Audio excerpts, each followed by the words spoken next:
Hello विद्यार्थियों, मैं हूं अशोक कुमार। तो पूर्व की डिक्टेशन की भांति आपको ये जो डिक्टेशन दी जा रही है, इसमें भी आपको आउटलाइंस को बिल्कुल ही जोड़ जोड़ कर एवं शुद्धता से बनना है, ताकि आप इसको लिखते समय बहुत ही ध्यानपूर्वक एवं सही तरीके से शुद्ध रूप से इसको पढ़ सकें। और आप इस चैनल को ज़्यादा से ज़्यादा सब्सक्राइब कीजिए, शेयर कीजिए, ताकि और भी लोगों को इसका लाभ मिलता रहे।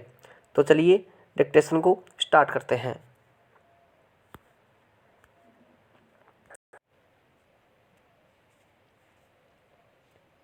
स्टार्ट। उपाध्यक्ष महोदय, मैं मानती हूँ कि बहुत से जो हमारे भाई हैं उनकी ओर से शिकायतें आई है और यहाँ बातचीत चलती रहती है कि हम अपने इलाके में सफाई बंद कर देंगे, परंतु यह विषय स्वायत्त शासन संस्था के सहयोग से नहीं हो पा रहा है जैसी कि हमें आशा है। और मैं समझती हूँ कि राजनीतिक दल स्वास्थ्य के विषय में ध्यान रखते हैं, क्योंकि यह मानवता के लिए बहुत आवश्यक है और इसमें राजनीति का कोई रंग नहीं आना चाहिए, ऐसी मेरी आशा है। मैं अनुरोध करूंगी कि सदस्यों की जो समस्याएं हैं उनको ध्यान में रखते हुए दिल्ली प्रशासन कोई ऐसी नीति अपनाने की कोशिश करें जिससे नगर निगम का यदि कोई काम हो तो उस विषय में हमारा नगर निगम से एक सहयोगपूर्ण वातावरण पैदा हो, मगर इस वातावरण में राजनीति न आने पाए। हमारे सामने एक उद्देश्य हो कि हमें जनता का काम करना है, क्योंकि जनता के लिए हम चुनकर आए हैं। इसमें पार्टी का कोई प्रश्न नहीं है।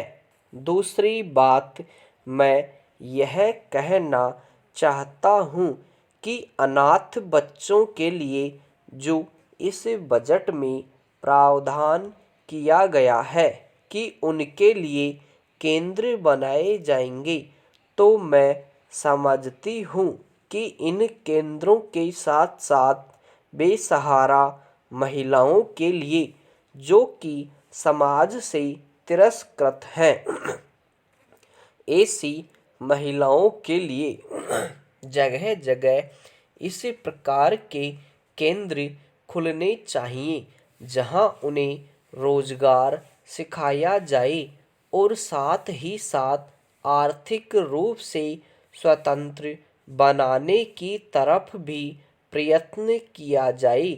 इस विषय में मेरा एक सुझाव है कि जो अनाथ बच्चे हैं, जो बेसहारा महिलाएं हैं, उनकी तरफ हमारी पूरी कोशिश होनी चाहिए कि जो अनाथ बच्चे हैं, जो समाज से तिरस्कृत हैं, जिनको अवहेलना की दृष्टि से देखा जाता है, उनके लिए केंद्र बनाए जाएं और उन केंद्रों में वह अधिकारी रखे जाएं जिनके संरक्षण में वह कार्य सीखें, पढ़े लिखें।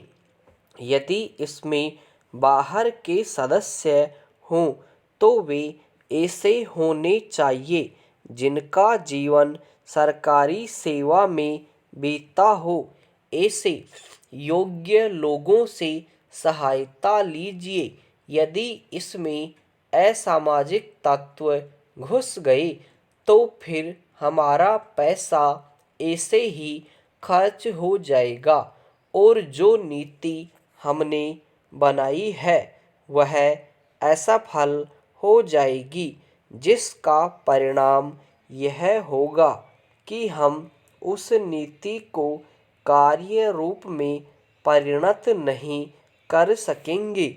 इस बात पर कोई मतभेद नहीं है। पैरा। उपाध्यक्ष महोदय, रूस में भारत के जो मानचित्र प्रकाशित हुए हैं उनमें भारत के कुछ हिस्से को सही तरीके से नहीं दिखाया गया है। इसको सरकार भी मानती है और इस विषय पर कोई मतभेद नहीं है।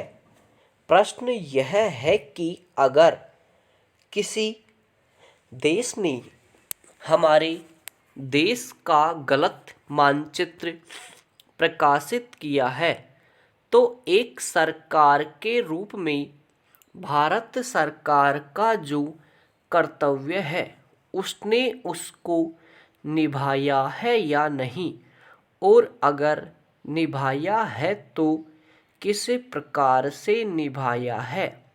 जब भारत सरकार का ध्यान इसमें प्रकाशित उस मानचित्र की ओर दिलाया गया जिसमें हमारे देश के कुछ भाग को गलत ढंग से दिखाया गया था, तो उसने 1956 में ही, जबकि न तो भारत और चीन की सीमा का प्रश्न पैदा हुआ था, इस बारे में रूस ने विरोध किया। इसके बाद भारत सरकार ने लगातार 4 बार रूस सरकार से लिखित रूप से विरोध किया कि हमारे मानचित्र को ठीक से नहीं दिखाया गया है। जिस मानचित्र को लेकर चर्चा हो रही है, जब उसकी ओर भारत का ध्यान गया तो उसने जून, जुलाई और अगस्त में लगातार 3 बार अपने राजदूत के माध्यम से और रूस के जो अधिकारी हमारे देश में आए उनसे बातचीत करके रूस का ध्यान इस ओर आकर्षित किया कि उसने इस देश का मानचित्र ठीक नहीं दिखाया है। प्रश्न यह है कि जिस मानचित्र के बारे में हम चर्चा कर रहे हैं उसके बारे में हमें चिंता होनी चाहिए या नहीं। मैं समझता हूँ कि अगर दुनिया का कोई भी देश हमारा मानचित्र सही ढंग से नहीं दिखाता है तो स्वाभाविक रूप से देश को उसके बारे में चिंता करनी चाहिए। हम अपने कर्तव्य से नहीं चूक सकते हैं, लेकिन जहाँ तक इस चर्चा का संबंध है, मैं माननीय सदस्य की प्रशंसा करता अगर वह उन समस्त देशों का जिक्र करते जिन्होंने हमारे मानचित्र को गलत ढंग से दिखाया है। उदाहरण के लिए पाकिस्तान को शिकायत है उसके मानचित्र को केवल रूस, इराक और मिस्र ने ही नहीं बल्कि अमेरिका ने भी गलत दिखाया है।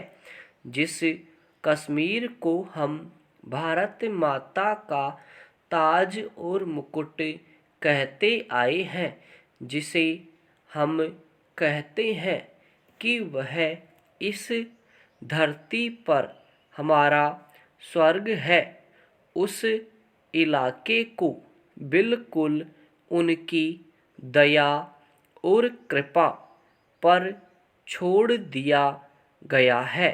यह बात उत्साहवर्धक नहीं है। समाप्त।